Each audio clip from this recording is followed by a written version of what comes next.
Leslie, and then Can we just come back to this oil thing? Because the Russians have been very specific about this. What you're rejecting is that the Turkish, Erdogan and so on are involved in this. That's what you're rejecting, right? I am, and that's been. So that specifically. Well, 2 points of clarity or clarification rather.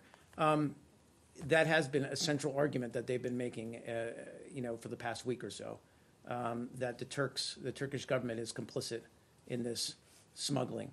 I can't deny that I can't say categorically that there's not smuggling taking place on the Turkish-Syrian border. As I said, that's long established and predates ISIL. Let me finish. But what we've seen through our own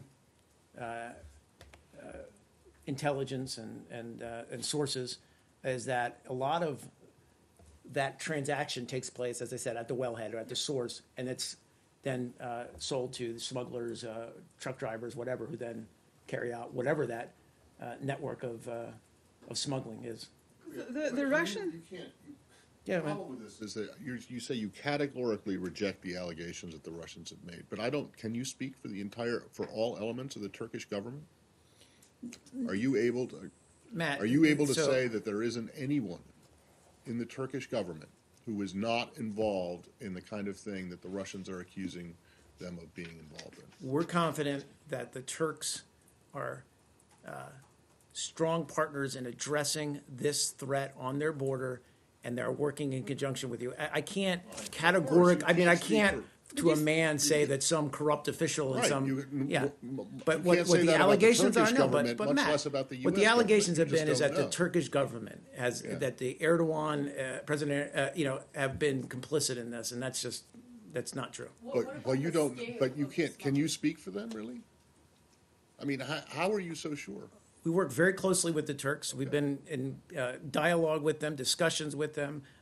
They're a NATO ally and a trusted partner. But Mark, the thing is that scale of the oil smuggling that's going on, do you reject that too? The scale? The scale of it? Yes. I don't have any. These aerial images show huge convoys with what Russia says are oil trucks crossing the Turkish-Syrian border unhindered. And one of the images shows, and there are many, shows 240 trucks on the Turkish side of the border and over 40 similar trucks on the Syrian side of the border. Again, I'm not Are you saying that it doesn't raise any red flags here? Well, look, first of all, I'm not going to speak to the credibility of your satellite imagery from this podium, certainly.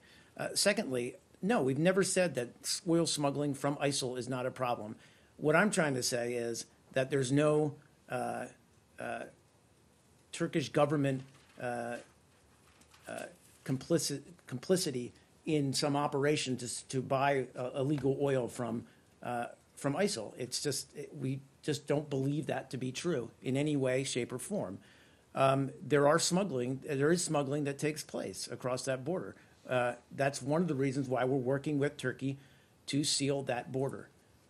But as to the scale of it, I don't have any estimates to give to you. Well, one of the Please, things that they say is that there's no inspection of these vehicles. I mean, one would think, as my colleague David said, was that these are large trucks and then you stop them. And the fact is that what the Russians are saying is nobody. I guess the complicity would be the fact that they don't stop and inspect these things. So that's what. So what is the U.S. Been doing specifically on trying to stop the smuggling and from that oil getting into the international markets? Well, again, it's something we're working with Turkey. I'm not going to outline the steps. Secretary Kerry spoke to it earlier today, but we are actively working on ways that we can seal that border, that we can end these routes as much as they exist, where smuggling may be taking place. It's going to a refinery.